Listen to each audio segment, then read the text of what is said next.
Hema committee റിപ്പോർട്ടും തനിക്കെതിരെ വന്ന ലൈംഗിക ആരോപണങ്ങൾക്കും മറുപടി പറയാതെ അമേരിക്കയിൽ ഒളിവിൽ താമസിച്ച ജയസൂര്യ ഈ അടുത്താണ് തിരിച്ചു വന്നത്.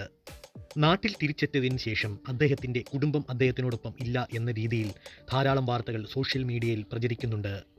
അതിന് മറുപടിയുമായാണ് താരം ഇപ്പോൾ രംഗത്ത് വന്നിരിക്കുന്നത്. എന്റെ കുടുംബത്തിന് ഒന്നും സംഭവിച്ചിട്ടില്ല.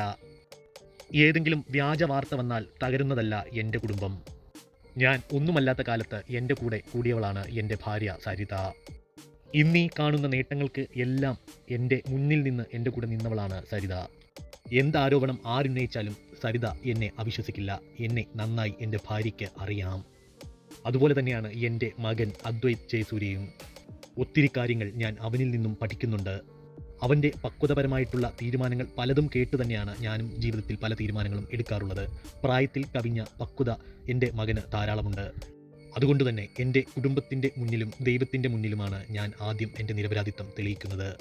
അതിനുശേഷം ഞാൻ നിയമത്തിൻ്റെ മുന്നിൽ എൻ്റെ നിരപരാധിത്വം തെളിയിക്കും. ഞാൻ നിരപരാധിയാണ് എന്നെല്ലാമാണ് ജയസൂര്യ ഈ അടുത്ത് പറഞ്ഞത്. അതേസമയം തന്നെ സോഷ്യൽ മീഡിയയിൽ ടോയ്ലറ്റ് സ്റ്റാർ എന്നും മറ്റും പറഞ്ഞ് ധാരാളം ട്രോളുകളും ജയസൂര്യക്കെതിരെ പ്രചരിക്കുന്നുണ്ട്. വരും ദിവസങ്ങളിൽ ജയസൂര്യ തന്റെ നിരപരാധിത്വം തെളിയിക്കാനും വിവാദങ്ങൾ കാരണം മുടങ്ങിപ്പോയ കത്തനാറിന്റെ ബാക്കി ചിത്രീകരണം തുടങ്ങാനും സജീവമായി പുറത്തിറങ്ങും എന്നാണ് ഈ അടുത്ത് കിട്ടിയ സൂചനകൾ.